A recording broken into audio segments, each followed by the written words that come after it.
at your predator. Like moths to a flame, they just keep coming. Thanks for joining us. I'm Stone Phillips. And I'm Ann Curry. It has been more than 2 years now since we first began our series of reports investigating online sex predators. 5 different states, 129 men exposed.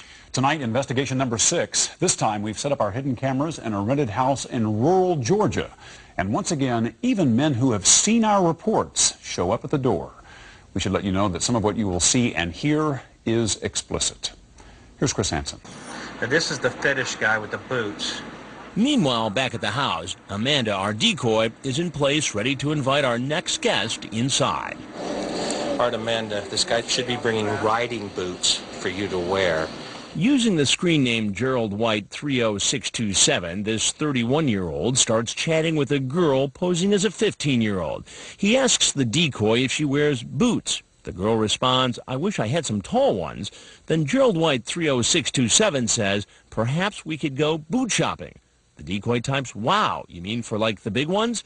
Then he cuts to the chase and says, "I'm not going to avoid the subject. I would like to make love to you after we are done boot shopping. I have a serious fetish for boots." Gerald White later tells the decoy he's going to bring her a pair of boots. But as he comes in the house, he's not carrying any. Come on in the house, baby. Sweet. Good. I just gotta get these clothes out so they don't wrinkle. Did you bring the riding boots? Yes. All They're right. out in the car. I can't wait to get my own pair. So you have a little shopping day planned this afternoon? Yep. Yeah? And who are you taking shopping today?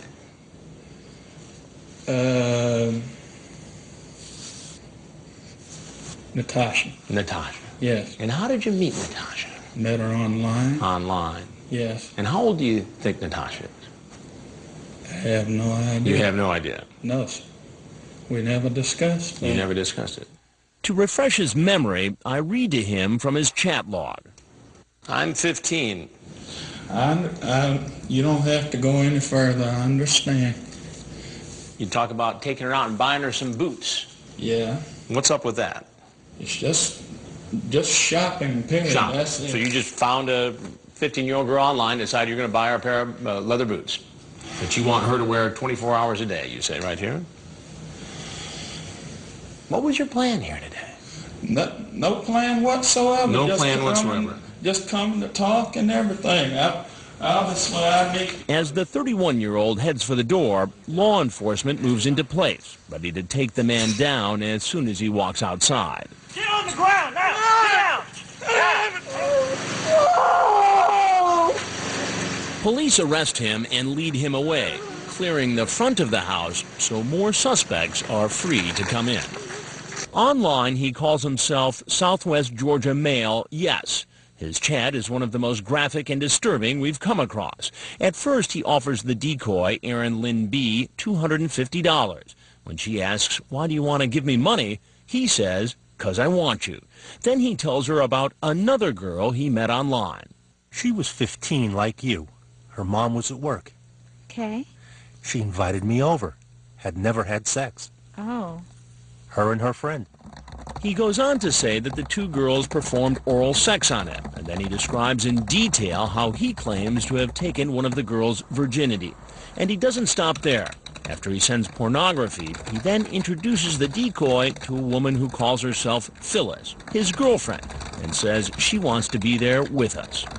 Phyllis then apparently gets on the computer herself and starts chatting with Erin Lynn B. and explains how Phyllis, the girlfriend, doesn't show up. She apparently had to work. But Southwest Georgia Male Yes does, and is now in our house and in hot pursuit of our decoy.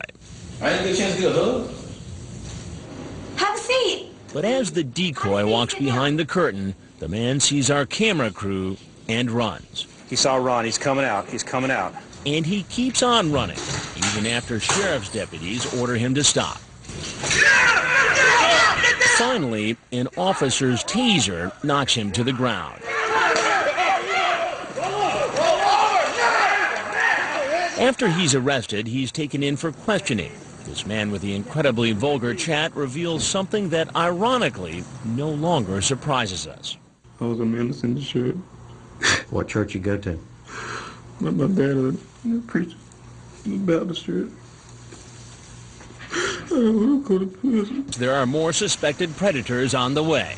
This man pulling into our driveway is 38-year-old David Hilbish. He builds tunnels. In the chat, he mentions molesting another 15-year-old. Online, using the screen name Tunnels 12,000, he tells the decoy named Tracy in excess this isn't his first time meeting a teen on the internet. I did it with a 15-year-old before, and I came real close to getting caught. I didn't have sex with her, everything but. He later says he was questioned by detectives, but never charged. Now, he wants to have sex with Tracy. I want all of you, Tracy, in every way. You show me. Could you have a seat right over there, please? How you doing? Yeah. Go ahead, son. When I confront the 38-year-old, his memory seems a bit foggy. And so you were chatting with a girl named Tracy. Right. And how old is Tracy? I don't have no idea. The problem for you, David, is that I have the chat right here. How old are you again? Not sure if I read that right. 14. Okay. Have you ever done this before? No. Have you ever been with an underage girl before? No, not sexually, no. I did it with a 15-year-old before, and I came real close to being caught. We stay out all night and fall asleep in my truck. I didn't break the law, that I knew law, and the police officer told me that. And why? I don't know what the law is, but he didn't. He questioned me.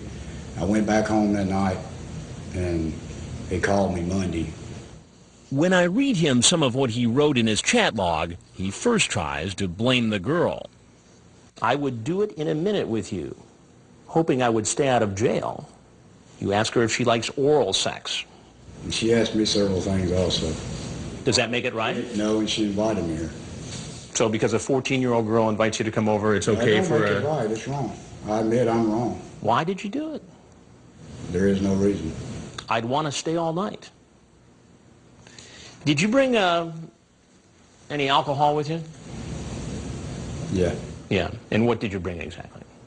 Exactly what she asked. When I ask him what his plan was here tonight, he says he's not really sure. If this 14-year-old girl was willing to have sex with you, would you have had sex with her? I can't say for sure. I never did with that other girl, and that's the reason why. And that's the reason why? She was underage. Aren't there any girls or women of legal age that you can date? I mean, I have a fiance. Huh? I have a fiance. You have a fiance. And how do you suppose this is going to play when she finds out about this? It's not going to play at all. Now it's time to tell Tunnels 12,000 what he's walked into. I need to tell you that I'm Chris Hansen with Dateline NBC, and we're doing a story on adults who meet teens online and then try to meet them in person for sex. Then he says he'd like to say something more. I just need to stay off the internet, maybe. He says he's not a predator. He's a lonely man raising 2 children alone who uses the internet to meet